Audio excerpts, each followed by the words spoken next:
آداب ناظرین، میں ڈیجیٹل اسسٹنٹ محمد، آپ دیکھ رہے ہیں تلنگانہ ٹوڈے نیوز۔ سالے کے ہاتھوں ہوا بہنوی کا قتل۔ تفصیلات کے مطابق گولکنڈہ پولیس اسٹیشن مدود کے تحت جمالی کنٹے میں سالے نے کیا اپنے ہی بہنوی کا بے رحمانہ اور وحشیانہ طریقے سے قتل۔ مقتول، جس کی شناخت 35 سالہ پھل فروش سلیم کے طور پر کی گئی، جو کہ جھرہ آصف نگر کے رہائشی بتائے گئے۔ جب یہ واقعہ پیش آیا تو اپنے سسرال کی رہائش گاہ پر گئے ہوئے تھے، حالانکہ قتل کے پیچھے کی محرک وجہ واضح نہیں ہو سکی۔ فی الحال اطلاع کے ساتھ ہی گولکنڈہ پولیس نے اس معاملے میں ایک کیس درج کرتے ہوئے پنچنامے کے بعد نعش کو بغرض پوسٹ مارٹم کے لیے دواخانہ منتقل کر دیا اور مزید زاویوں سے تفتیش بھی شروع کر دی ہے۔ تیلگو فلموں کے میگا اسٹار چرنجیوی کا نام Guinness book of world records میں شامل۔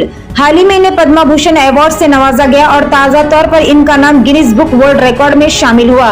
انہوں نے 156 فلموں میں کام کیا۔ گینیز بک کے نمائندوں اور بالی ووڈ اداکار عامر خان نے میگا اسٹار کو یہ ایوارڈ پیش کیا۔ اس موقع پر چرنجیوی نے کہا کہ میرے دوست عامر خان نے صرف ایک فون کال اور دعوت پر اس تقریب میں شرکت کی۔ ایران کے جنوبی صوبے خراسان میں کوئلے کی کان میں میتھین گیس کے دھماکے سے کان بیٹھ گئے، جس کے نتیجے میں 51 افراد ہلاک ہو گئے۔ سرکاری میڈیا کے مطابق دھماکے کے وقت 70 کے قریب کارکن کان کے اندر موجود تھے۔ امدادی کارروائیوں کے دوران 45 سے زائد کارکنوں کو شدید زخمی حالت میں اسپتال منتقل کیا گیا، جہاں ابتدائی طور پر 30 افراد کی ہلاکت کی تصدیق کی گئی۔ مزید 17 زخمیوں کو انتہائی نگہداشت کے وارڈ میں داخل کیا گیا، جن میں سے بعض کی حالت تشویشناک بتائی جا رہی ہے۔ کان میں دبے مزید کارکنوں کی نعشیں نکالنے کے بعد ہلاکتوں کی تعداد 51 تک پہنچ گئی۔ مرکزی وزیر داخلہ امت شاہ نے دہشت گردی کے خلاف سخت مواقف اپناتے ہوئے کہا کہ جموں کشمیر میں کسی پتھر باز یا دہشت گرد کو رہا نہیں کیا جانا چاہیے۔ انہوں نے کہا کہ دہشت گردی کے مکمل خاتمے تک پاکستان کے ساتھ مذاکرات بھی نہیں ہوں گے۔ کانگریس اور نیشنل کانفرنس کے انتخابی منشوروں کو ہدف تنقید بناتے ہوئے انہوں نے کہا یہ جماعت جموں کشمیر میں پرانے سسٹم کو واپس لانا چاہتی ہے۔ ان باتوں کا اظہار وزیر داخلہ نوشہرہ میں چناوی ریلی سے خطاب کے دوران کیا۔ صدارتی امیدوار کے ساتھ تعلقات، امریکی خاتون رپورٹر کی منگنی ٹوٹ گئی۔ امریکی صدارتی امیدوار رابرٹ ایف کینیڈی جونیئر کے ساتھ تعلقات کے انکشاف کے بعد معروف امریکی صحافی اولیو یانوزی کی منگنی ختم ہو گئی۔ عالمی میڈیا کے مطابق اولیو یانوزی، جو اس وقت ایک معروف امریکی میگزین کی سیاسی رپورٹر ہے، ان کی منگنی 2022 میں پولیٹیکو کے صحافی ریان لزا سے ہوئی تھی۔ ریان لزا نے حال ہی میں اعلان کیا ہے کہ انہوں نے اولیو یانوزی کے ساتھ اپنی منگنی ختم کر دی۔ یہ فیصلہ اس وقت سامنے آیا جب اولیو یانوزی اور رابرٹ ایف کینیڈی جونیئر کے درمیان مبینہ تعلقات کی خبریں منظر عام پر آئی۔ ان تعلقات کے بعد اولیو یانوزی کو طویل رخصت پر بھیج دیا گیا ہے۔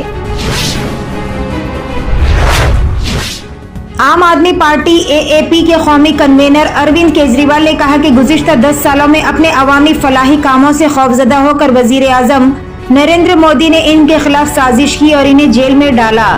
کیجریوال نے اتوار کو یہاں جنتر منتر پر جنتا کی عدالت پروگرام میں اپنی حکومت کے 10 سال کے کام کی تفصیلات بتائی اور مرکزی حکومت پر سنگین الزامات عائد کیے۔ مسلمانوں کی اجتماعیت پر زور دیتے ہوئے all India Muslim personal law board کے جنرل سیکریٹری مولانا فضل الرحیم مجددی نے کہا کہ مسلمانوں نے جس طرح وقف ترمیمی بل کے خلاف اجتماعیت کا ثبوت دیا ہے وہ قابل قدر اور قابل ستائش ہے۔ یہ بات انہوں نے گزشتہ دنوں ممبئی میں مسلمانوں کے اہم اور سرکردہ افراد کے اجتماع سے خطاب کرتے ہوئے کہی۔ انہوں نے کہا کہ وقف ترمیمی بل کے سلسلے میں جس طرح مسلمانوں نے مساجد کے علماء کرام اور دیگر پیشے سے وابستہ مسلمانوں نے بیداری اور اجتماعیت کا ثبوت پیش کیا وہ قابل قدر اور قابل ستائش ہے اور اسے ہر صورت میں برقرار رکھنے کی ضرورت ہے۔ نظام آباد پولیس کمشنر نے نئے فوجداری قوانین کے نفاذ پر زور دیتے ہوئے کہا کہ ہر ایک کو ان قوانین سے باخبر رہنے کی ضرورت ہے۔ انہوں نے بتایا کہ یہ قوانین 1 جولائی 2024 سے نافذ ہوں گے، جن کے تحت حکومت کی مشنری کا غلط استعمال اور گمراہ کرنا بھی سنگین جرم شمار کیا جائے گا۔